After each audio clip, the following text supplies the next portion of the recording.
హక్కులకి ఇవాళ పైన 50 సంవత్సరాలు పూర్తి చేసుకుంటున్న పౌర హక్కుల ఉద్యమాలు, అట్లానే కింద మనము సావిత్రిబాయి ఫూలేని శ్రామిక మహిళా దినోత్సవంగా ప్రకటించుకోవడం రెండు చాలా ముఖ్యమైన సందర్భం. ఈ సందర్భంలో కుల నిర్మూలన పోరాట సమితి ఈ కార్యక్రమం నిర్వహిస్తున్నందుకు అభినందన తెలుపుతున్నాను. ఎందుకంటే దేశంలో వర్ధంతి ఏదో 2 ఫోటోలు పెట్టి దండలు వేసి నా సందర్భాలు ఉన్నాయి, కానీ సావిత్రిబాయి ఫూలేని ఒక శ్రామిక మహిళా దినంగా అణగారిన వర్గాల స్త్రీలకి తను ప్రతినిధిగా ప్రకటించడం బహుశా KNPS మాత్రమే ఈ దేశంలో చేస్తున్నందుకు చాలా చాలా అభినందిస్తున్నాను. ఇది చాలా అవసరం కూడా.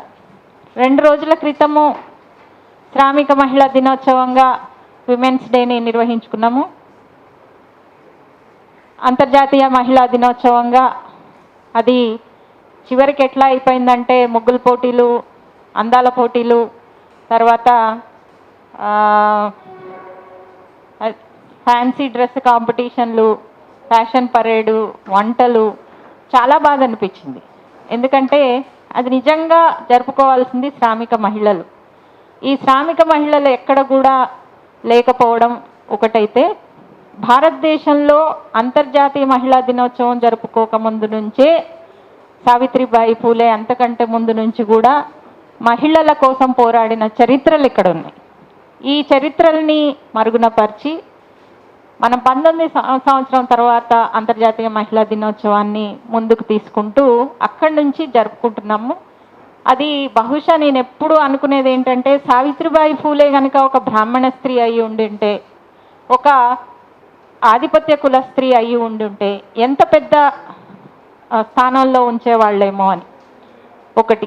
2, సావిత్రిబాయి ఫూలే రిఫార్మర్గా మీరు ఎంత చరిత్ర చదివినా ఉంది, కానీ ఒక మహారాష్ట్రలో మాత్రమే ఫూలే సావిత్రిబాయి అని ఒక రాడికల్ రెవల్యూషనరీస్గా, సోషల్ రెవల్యూషనరీస్గా గుర్తించారు. ఎందుకు ఇది జరుగుతుంది?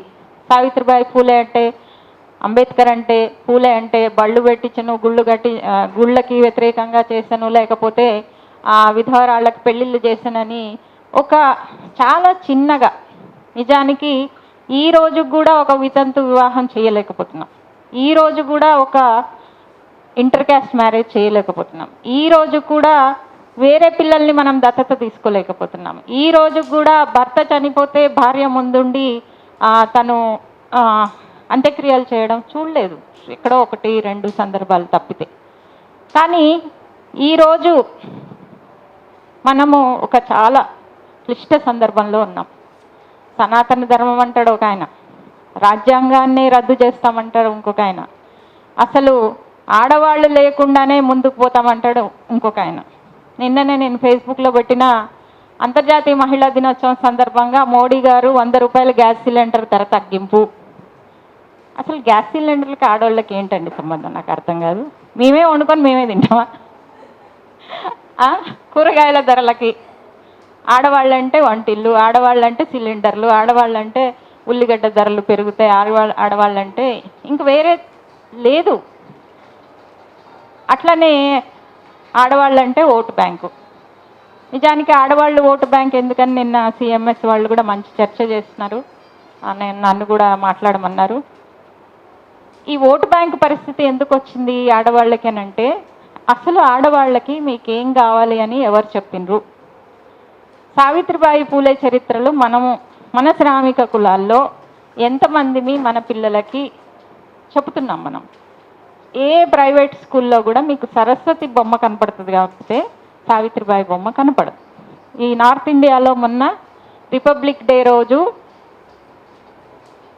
సరస్వతి బొమ్మ పెట్టలేదు, గాంధీ బొమ్మ పెట్టలేదు అని చెప్పి ఒక టీచర్ని సస్పెండ్ చేసి, ఒక లేడీ టీచర్ ఆమె ప్రొటెస్ట్ చేసింది, నేను ఎందుకు పెడతాను, సస్పెండ్ చేసింది. అంటే ఇవాళ మనం ప్రశ్నిస్తే ఆ ప్రశ్న ఒక ఆయుధమై, ఆ ప్రశ్న మన మీద ఒక అణిచివేతకి ఒక కారణంగా కూర్చుంది. నేను ఎప్పుడు ఆలోచించేది, 7 సంవత్సరాలకు పెళ్లి చేసుకొని 13 సంవత్సరాలకు పెళ్లి చేసుకున్న ఆ దంపతులకి ఎందుకు ఈ చదువు మాత్రమే ఆడవాళ్ళని మారుస్తారని అనిపించింది. మనలాగా బతుకమ్మ చీరలు ఇవ్వచ్చు కదా, రూపాయల సిలిండర్లో అప్పుడు, లేకపోతే పొయ్యిల కట్టెలో ఏవో ఇవ్వచ్చు కదా, లేకపోతే పావుల వడ్డీలు, సున్నా వడ్డీలు, అమ్మ వడ్డీలు, కేటీఆర్ కిట్లు, కేసీఆర్ కిట్లు ఇవ్వచ్చు కదా. కానీ చదువు మాత్రమే చేయొచ్చు, మార్పు తీసుకొస్తుందంటే అంబేద్కర్ చదువుకొని అంత తిరిగి ప్రపంచమంతా తిరిగి ఈక్వాలిటీ, లిబర్టీ, ఫ్రాటర్నిటీ, ఆ ఫ్రెంచ్ ఫిలాసఫీస్ నుంచి నేర్చుకున్నట్టే అంతకంటే ముందు ఫూలే అవన్నీ చదివిండు. కాబట్టి ఈ చదువు అంటే ఇవాళలాగా మనకి ఎంసెట్లు, లేకపోతే అమెరికా డాలర్లు, లేకపోతే ఉద్యోగాల కోసం కాకుండా ఒక చదువు చదివితే సమూలమైన మార్పు, ఒక మెదడులో ఉన్న ఒక ట్రెడిషనల్ సనాతనమైన భావాలలోంచి ఒక విప్లవాత్మకమైన మార్పు వస్తుందని చెప్పి, అప్పటికీ బ్రిటిష్ వాళ్ళ స్కూల్స్ ఉన్నాయి, మిషనరీ స్కూల్స్ ఉన్నాయి, కానీ అణగారిన వర్గాల స్త్రీలకి మాత్రం చదువు లేదు. అప్పటికి చదివితే చెవులో సీసం పోస్తాం, నాలుకలు కట్ చేస్తాం, అట్లాంటి పరిస్థితి ఉంది. కానీ ఈ స్త్రీలు అప్పటిదాకా ఎందుకు, మొన్న గీతారామస్వామి పుస్తకంలో ఉస్మానియా యూనివర్సిటీలో ఉన్న POW మహిళలు ఎట్లా తయారైనారని తను బాగా రాసింది. మేము అభినందిస్తే ఆమె అడిగిన ఒక ప్రశ్న, నన్ను పుస్తకం మీద మాట్లాడమని, మీ బ్యాచ్లో ఎవరైనా అణగారిన వర్గాల నుంచి వచ్చిన వాళ్ళు ఉన్నారా? అయ్యో నేను అంత గమనించలేదు సుజాత, బహుశా లేకుంటుండొచ్చు. అంటే జార్జి రెడ్డి ఆ కాలంలో ఉన్నప్పుడు కూడా చదువు ఎవరి వరకు వచ్చింది, ఎక్కడి వరకు వచ్చింది, ఎందుకు వచ్చింది అనేది మన ముందున్న ప్రశ్న. చదువు అంటే అసలు మనం పోరాటాల్లో మార్పులో, విప్లవాత్మక మార్పుల్లో చదువుని మనం పక్కన పెట్టేస్తాం. స్త్రీల అభ్యున్నతి, స్త్రీల గురించి మాట్లాడడం పక్కన పెట్టేస్తాం. మీరు ఇప్పుడు ఇంటర్నేషనల్ విమెన్స్ డే ఈసారి ఇంక్లూజివ్ అని మాట్లాడుతున్నాం. ఇంక్లూజివ్, ఇంటర్సెక్షనాలిటీ అంటే ఒక మహిళ దళిత ఉండొచ్చు, ఒక మహిళ క్వీర్ ఉండొచ్చు, ఎక్కడైతే ఇంటర్సెక్ట్ అవుతాయో ఆ ఇంటర్సెక్షనాలిటీని గురించి మాట్లాడుతున్నాం. ఒకటే మహిళ, ఒకటే సందర్భం, భిన్న ఉద్యమాల్లో ఒక సెంటర్ పాయింట్ ఎట్లయితుందని. ఈ ఇంటర్సెక్షనాలిటీ గురించి, ఇంక్లూజివ్ గురించి ఎక్కడి సావిత్రిబాయి, ఎక్కడి 1848 మొట్టమొదటి ఆమె 17 సంవత్సరాలు ఉన్నప్పుడు ఒక స్కూల్ పెట్టడము, అసలు అది రిఫార్మా, రెవల్యూషన్, అది సంస్కరణనా లేకపోతే విప్లవమా?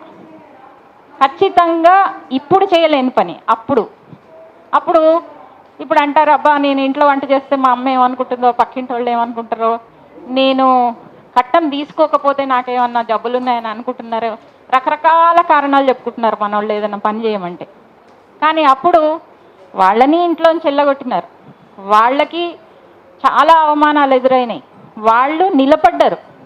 ఇప్పుడు మనం భయంతో ఒక పని చేయలేకపోతున్నాం, ఉద్యమాలు చేయలేకపోతున్నాం, ముందుకు పోలేకపోతున్నాం. గట్టిగా ఈ దేశంలో ఒక మతం పేరుతో జరుగుతున్న అన్యాయాలని, ఒక జై శ్రీరామ్ అనకపోతే జరుగుతున్న అన్యాయాలని, అది ఏ మతమైనా కావచ్చు. మొన్న రిపబ్లిక్ డే రోజు చర్చిలో దాడి జరిగి రక్తాలు కారుతున్న వాళ్ళని చూసినాం మనం. కానీ ప్రశ్నించలేకపోతున్నాం, అక్కడికి పోలేకపోతున్నాం, అక్కడ మాట్లాడలేకపోతున్నాం. కానీ 1800 ఆ సమయంలో, ఆ సందర్భంలో టెక్నాలజీ లేదు, సోషల్ మీడియా లేదు, ఉద్యమాలు బహుశా ఆమె ఎన్ని కష్టాలు పడ్డదో. ఇప్పుడు మేమే ఒక బహిష్కృతులం, ఇంట్లో వీళ్ళు ఎందుకు రోడ్ల మీద తిరుగుతారో మాకు తెలియదని ఇంట్లో అంటారు, యూనివర్సిటీల్లో అదే లొల్లి, అర్బన్ నక్సలైట్లు అంటారు, ఇంకేదో అంటారు. కానీ సావిత్రిబాయి ఫూలే ఆదర్శంగా ఈ దేశంలో ఉద్యమాలు నడిచినాయి.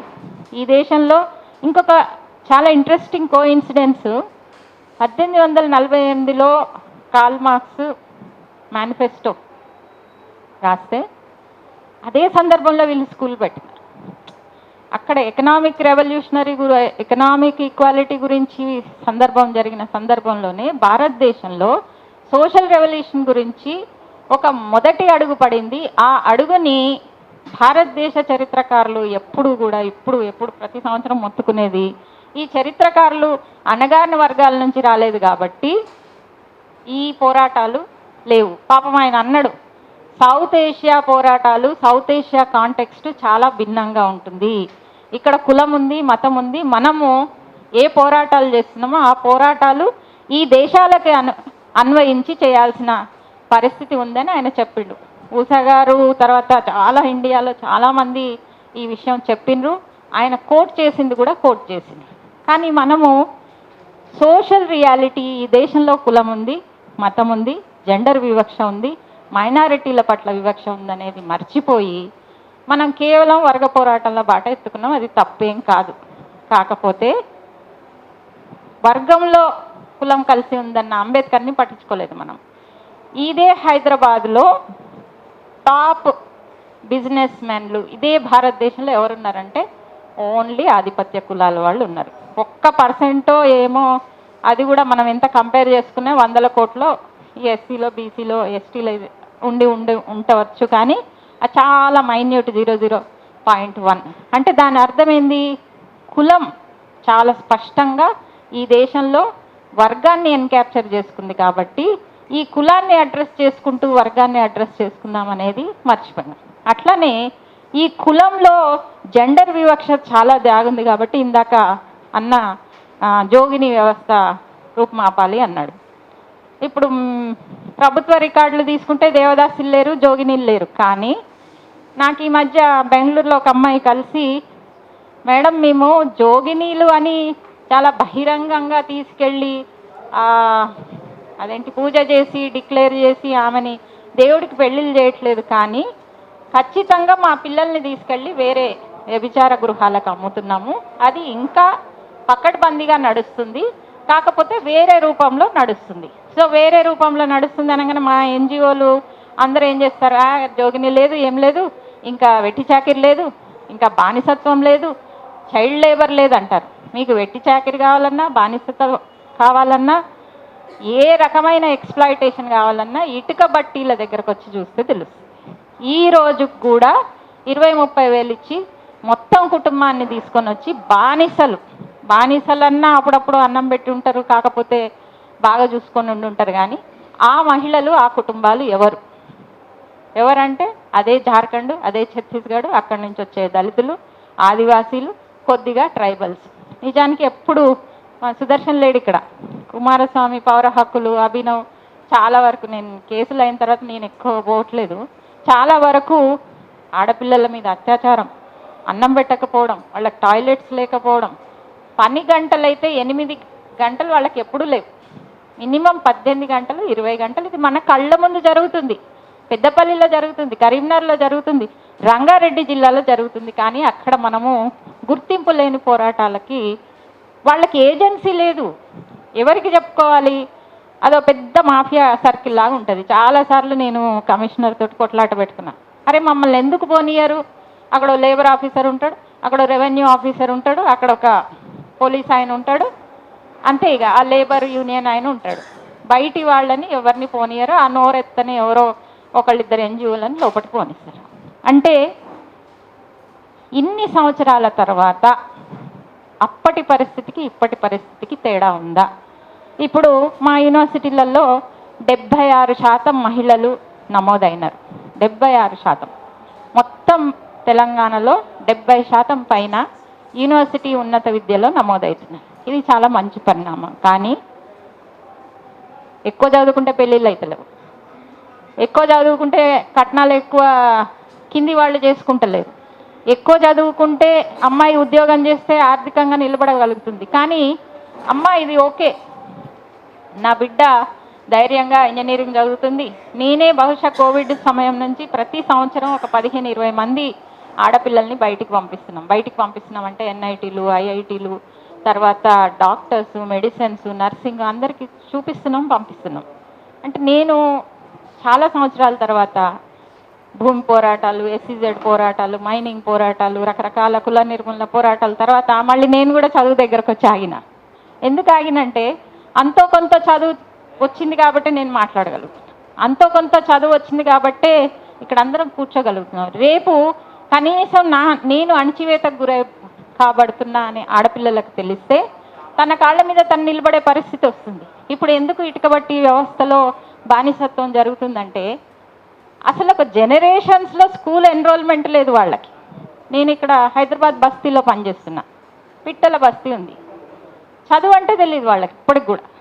ఆయన చేపల సీజన్ వస్తే చేపలు పడతాడు, మామిడి పండ్ల సీజన్ వస్తే మామిడి పండ్లు పడతాడు, అమ్మాయిలు 14-15 పెళ్ళిళ్ళు అయిపోతాయి, పిల్లలు అంటారు, చదువు అనగానే పారిపోయి లోపల దాక్కుంటున్నారు. అక్కడ నేను ఒక బడి పెట్టాల్సి వచ్చింది. దాదాపుగా 200 మంది పిల్లలకి ఇవాళ సైదాబాద్ స్లమ్లో నేను చాలా అంటే అక్కడ ఒక సంఘటన చెప్పాలి మీకు. బయట భూమి పోరాటాలు, ఇంకేదో కుల నిర్మూలన పోరాటాలు అక్కడ అంటే ఎప్పుడు పోలీసులతో గొడవలు ఇట్లాంటివి ఉంటే, ఇక్కడ ఏదో ప్రశాంతంగా చిన్నపిల్లలకి చదువు చెప్పుకోవచ్చు, బస్తీలో పని చేసుకోవచ్చు అనుకుంటే ఇక్కడ కూడా అదే పరిస్థితి. సడన్గా ఒక ఎస్సీ నాయకుడు వచ్చి మా పిల్లల్ని పాడు చేస్తున్న మేడం, మా పిల్లల్ని సాయంత్రం పూట బడి చెప్పి మా ఇళ్లలో లేకుండా తీసుకుపోతుంది అంటే అక్కడే పక్కనే ఉంటుంది. కానీ అంటే మార్పు కోరుకోవట్లేదు జనాలు. ఎందుకు కోరుకోవట్లేదు అని అంటే, నిజానికి అప్పుడు సావిత్రిబాయి ఫూలే అంబేద్కరు సందర్భం ఆయన పిలిస్తే మహత్ చెరువు దగ్గరికి కొన్ని వేల మంది ఆడవాళ్ళు వచ్చి ఉంటారు. ఆయన పిలిస్తే గాంధీ గారు పిలిచినా కూడా స్వాతంత్ర పోరాటంలో ఆడవాళ్ళు వచ్చిరు. ఇవాళ ఉందా ఆ పరిస్థితి? ఇల్లు దాటితే ఇంటాయనతో గొడవ, పక్కింటోళ్ళతో గొడవ, పిల్లలతో గొడవ, బయటికి పోతే పోలీసు వాళ్ళతో గొడవ. ఈ పరిస్థితికి సావిత్రిబాయి ఫూలేని మనం ఆదర్శంగా తీసుకుంటే పక్కన ఫూలేలు కూడా ఉండాలి. ఇప్పుడు ఫూలేలు 75% మహిళలు ఎన్రోల్మెంట్ అవుతుంది, మగవాళ్ళు చదవట్లేదంటే నాకు భయం వేస్తుంది. మళ్ళీ అసలు వీళ్ళు ఎందుకు చదవట్లేదు అని మళ్ళీ నేను లెక్కలన్నీ తీసి వీళ్ళు ఏమైనా ఇంజనీరింగ్ పోతుర్రా, ప్రైవేట్ కాలేజీలో పోతున్నట్టు ఎక్కడ లేరు.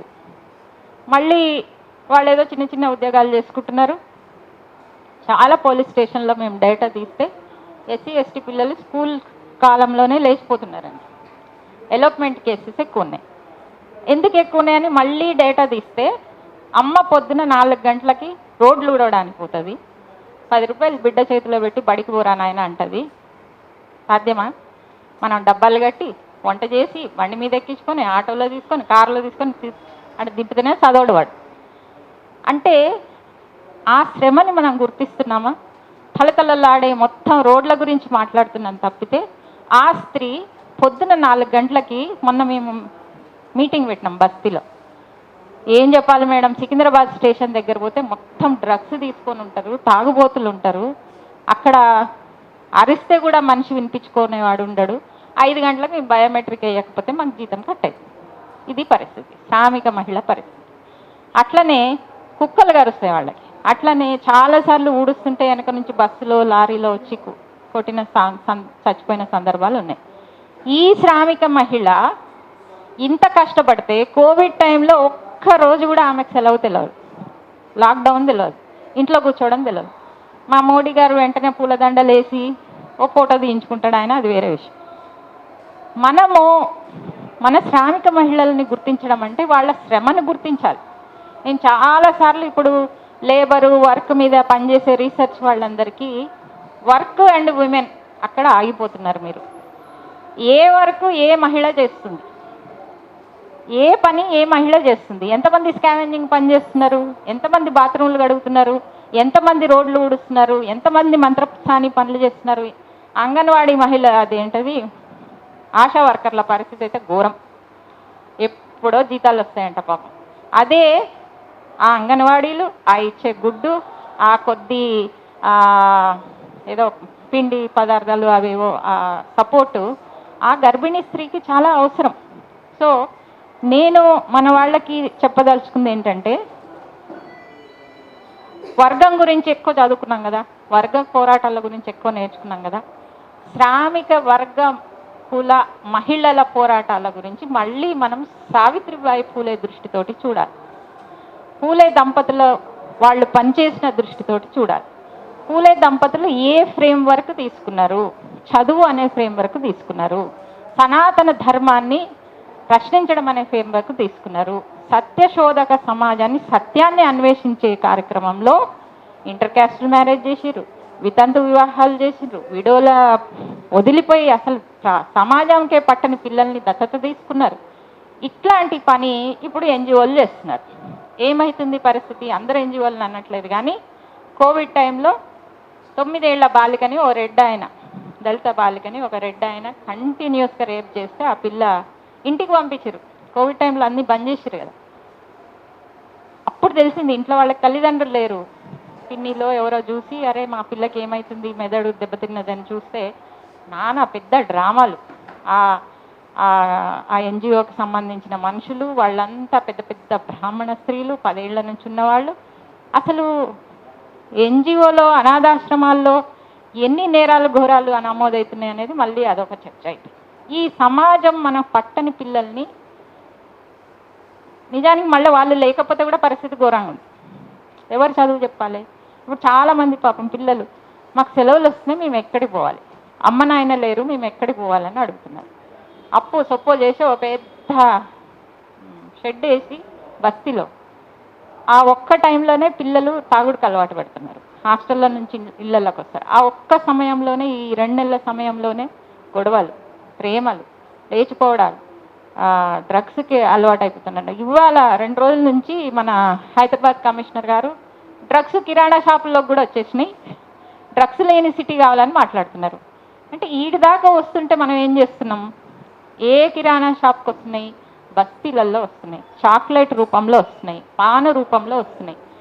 ఈ పాను చాక్లెట్లు ఇవన్నీ ఎవరు కొనుక్కుంటారంటే మళ్ళీ మన పిల్లలే కొనుక్కుంటారు.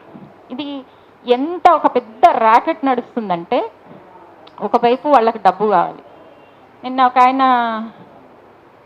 మహబూబ్ నగర్ నుంచి నేను 70 కోట్లు ఖర్చు పెట్టిన మేడం, తాగుడు ఒక్కటే పోయలేదు, మంచిగా అందరికీ చీరలు కొనిచ్చిన, అందరికీ ఏది అంటే అది కొనిచ్చిన, కానీ నాకు తక్కువ ఓట్లు వచ్చినాయి. అదే మా కేసీఆర్ అయితే ఒక్క తాగుడు మాత్రమే పోపించిండు, ఆయన ఫుల్ గెలుస్తుంటాడు. ఇప్పటి నుంచి నేను మొత్తం తాగుడు మాత్రమే పోస్తా, ఇంక వేరే చేయంటే అంత పని చేయకండి సార్.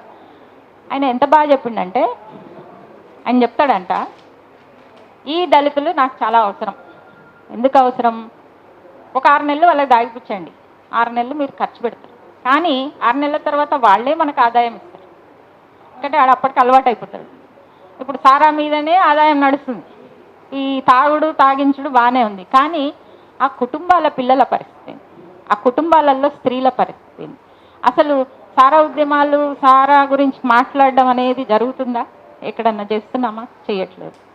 సో 3 ముఖ్య విషయాలు సావిత్రిబాయి పూలేని తీసుకుంటే, ఒక రిలీజియస్ డోగ్మాని తను దృష్టి పెట్టినారు వాళ్ళు. వెనుకబాటుతనం ఎందుకు వస్తుంది, ఎందుకు ఈ స్త్రీ వెనుకబడి ఉంది, ఎందుకు ఈ కులాలు వెనుకబడి ఉన్నాయి, ఆ కారణం వెతికిండ్రు.